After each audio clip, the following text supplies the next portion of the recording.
নমস্কার বন্ধুরা, এই দেখো আমি শুধু কুমড়ো শাক ঘরে খাবো বলে আমি ঘরে লাগাই। হ্যাঁ, তাও আবার এই কুমড়ো গাছটা কি বাজারে যে কুমড়ো কিনে আনি সেই বীজ থেকে আমি লাগিয়েছি। দিয়ে দেখো কত হয়েছে, আমি দুবার কেটে খেয়েও নিয়েছি, আবারও হয়েছে। আজকে খাবো সেই জন্য আমি কাটতে এসছি।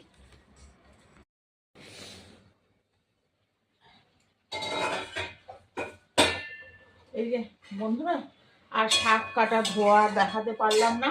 হ্যাঁ, শাক আমি কেটে ধুয়ে দেখো আমি চাপিয়ে দিয়েছি, নুন হলুদ আর সর্ষে লঙ্কা বাটা দিয়েছি। হ্যাঁ, দিয়ে এই যে শাকটা হচ্ছে, সেদ্ধ হয়ে যাবে, তারপরে আমি আবার রান্না করব।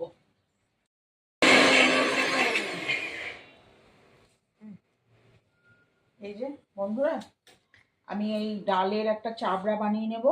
আমরা বেশিরভাগ এইভাবেই কুমড়ো শাক লাউ শাক খেয়ে থাকি। এই যে ডালটা বাটছি, ছোলার ডাল, এবার এর একটা চাবড়া বানিয়ে আমি ওটা রান্না করব। হ্যাঁ, আর এদিকে ডাল বেটে নিয়েছি।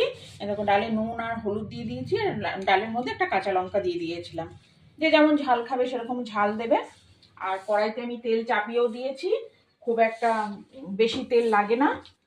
হ্যাঁ, অল্প তেলের মধ্যে এরকম করে মেখে কোনো রকম আর কি দিয়ে দেবে, অত শেপেরও কোনো দরকার নেই, এরকম করে দিয়ে দেবে। বিশাল বড় সাইজের একটা বড়া হবে, আর কিছু না। বড়ার মতো অত শক্ত হবে না, খুব শক্ত হলে কিন্তু তরকারিতে মিশতে অসুবিধা হবে। এই যে কাঁচা কাঁচা উল্টাতে হবে কিন্তু। হ্যাঁ, উল্টাতে গিয়ে ভেঙে গেলেও কোনো ক্ষতি নেই। এই যে এরকম থাকবে, বড়ার মতো খুব কড়া করে ভাজবে না, তাহলে কিন্তু তরকারিতে মিশতে চাইবে না। এবার তেল দিলাম, এতক্ষণ তো তেল দেয়নি তরকারিটাতে, এবার তেল দিলাম।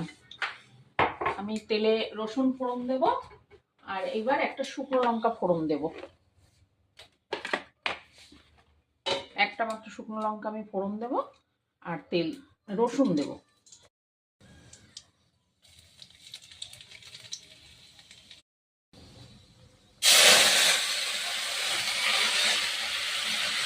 রসুন ভাজা হয়ে গেছে, এইবার দিয়ে দিলাম সঙ্গে সঙ্গে এটাও দিয়ে দিলাম। বা রান্না হতে হতে যেটুকু জল আছে তার মধ্যে এই চাবড়াটাকে মিশিয়ে দেব। আমার ডালের চাবড়া দিয়ে কুমড়ো শাক রান্না হয়ে যাবে। এই যে আমার কুমড়ো শাকের রেসিপি তৈরি। শুধু নামাবার আগে আমি একটু চিনি ছড়িয়ে দিলাম, ব্যাস, আর কিছু না। তোমরাও ট্রাই করে দেখো বন্ধুরা, অবশ্যই ভালো লাগবে।